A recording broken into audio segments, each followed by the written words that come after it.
Okay, so CPP $2,400 is down here, down close to the bottom. 24.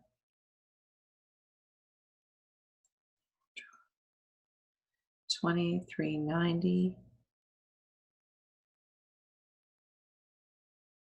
to 2406. So you can see we're on the right hand side down at the bottom on CPP biweekly 2390 to 2406 cents means we have 111.89 of CPP to deduct. Okay, and then I'm going to close CPP, but I want to leave that open. I'm just going to go back. Yep. And I'm going to click on EI.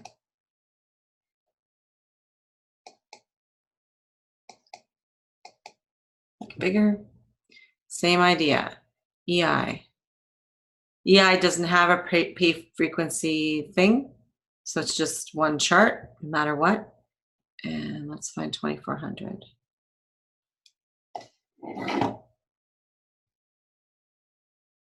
Here we go. 24.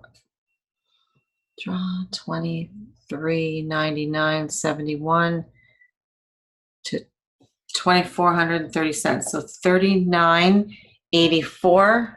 I'm writing on the left-hand side now. Is on my EI deduction. Okay, so that's how I found all those numbers. And those charts are available to you as well. And I'm going to close this, but I don't want to close this and go back to that. Okay, so now I'm going to go back to looking at the left-hand side here. I'm going to grab my calculator. Again, if you want to put this in Excel, cool, it's got the formulas. So this is my gross pay, and I want to subtract the deductions. Okay, and I'm going to add them up. So these 4 deductions get added up and put into total deductions column. So 250.7 plus 205.2 plus 111.89 plus 39.84. 607.63. Double check.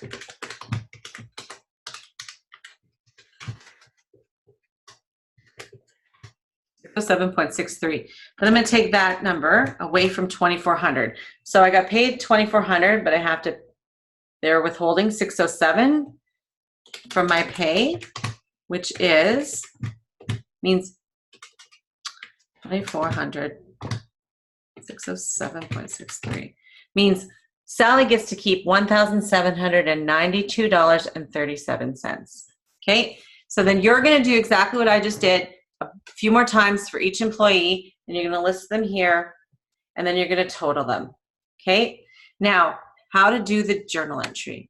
Okay, I'm going to tilt my screen here, so how do I not lose you? You might lose my face, but that's okay because I'm still going to talk, and you're going to look at the left hand side of the screen. So we've got this column here is a debit to salaries expense. Okay, this is a credit to federal tax payable, which is a liability. We collect it, we hold it, and then we remit it to Revenue Canada on your behalf as the employee. Then provincial, we're going to credit provincial tax payable. CPP, we're going to credit CPP payable. You can go to the chart of accounts to find the account numbers. Okay. And then the net pay is a credit to the bank because we are now paying out of our bank account $1,792.37 to Sally. Okay, so this is what this would look like. And just use whatever your totals are in each of the columns for the amounts. So you've got 1 debit and 5 credits. So that's for the employee. And remember I said the employer has to pay dollar for dollar the CPP. So this is 118 for Sally. It'll be more because there'll be more employees, and $1.40. So for Sally, 39.84 times 1.4. Her employer has to, ABC Childcare has to pay $55.78.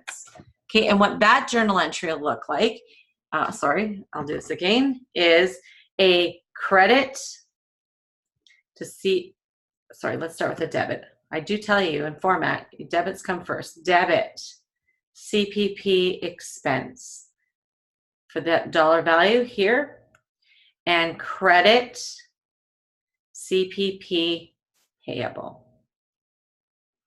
Debit, EI expense, credit, EI payable. Okay, so that's what the journal entries for payroll are going to look like.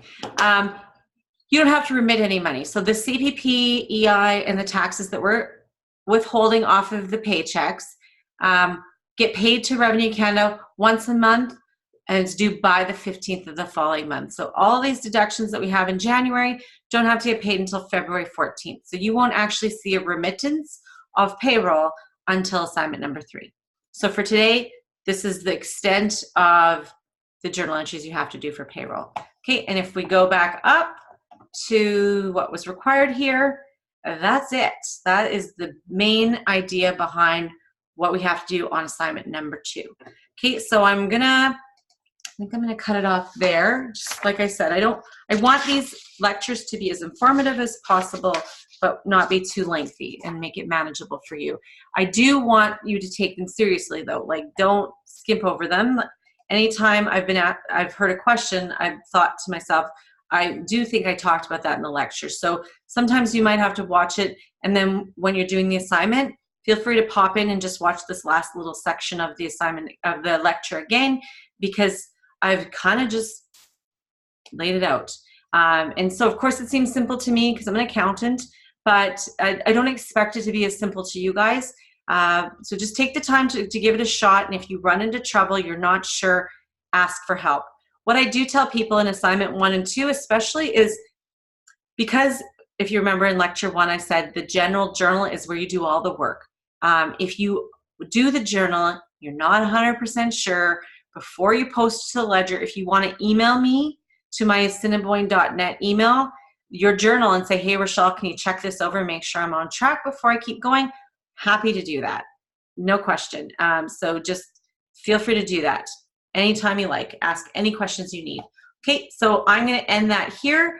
I'm going to be online from 7 to 9 p.m. You're going to see a lot of this same thing we talked about in text in those announcements at the beginning of the course for today's class. Hopefully we have some dialogue and discussion between students. If you weren't able to attend the class, this lecture plus reviewing those comments should get you caught up. So yeah, and so anyone who didn't finish the assignment tonight, please work on it tonight after class and try and get it into me tomorrow. I don't want to extend it past Wednesday for late assignments. Okay, and if that's a problem, you let me know. We can have a discussion about it. But for the most part, I'd like to stick to that. Okay, so thanks for watching, and I'll talk to you next week. Good night.